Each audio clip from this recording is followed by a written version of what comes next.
Boss, kape tayo saglit. Habang nagkakape sa gitna ng tahimik na paligid, biglang pumasok sa isip ko na maaring naisip mo na rin. Paano kung iwan din ako ng mga taong inaasahan ko? Pars, ang bilis ng panahon, no? Dati ang dami nating kasama, kaibigan natin na gabi-gabi mong kausap, yung araw-araw kasama mo sa galawan. Pero habang tumatanda, unti-unti nagkaroon sila ng sariling buhay. May trabaho, may pamilya at mga personal issues. Minsan kahit gusto mo nga mag-share, naisip mo, baka busy siya. Kaya madalas tahimik ka na lang. Pero alam mo, may takot tayong di madalas sinasabi. Paano kung dumating yung araw na wala akong malapitan? Gets kita, boss. Nakakatakot yun, ha?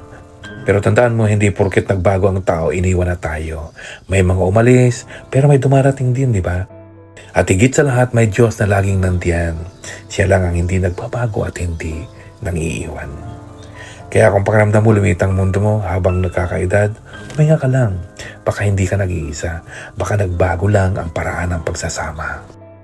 At oo, parte yan ng journey natin na we are still becoming. Hindi natin kailangan hawakan ng lahat ng tao habang buhay. Pero habang nandyan sila, ipakita natin ang pagmamahal. At kung dumating ang tahimik na araw, huwag mong isipin na nakalimutan ka ng Diyos. Hindi ka niya iniwan. Sige bro, hindi natin kailangang takasan yung tahimik na season. Kasama kitang maglakad, chill lang, dahan-dahan.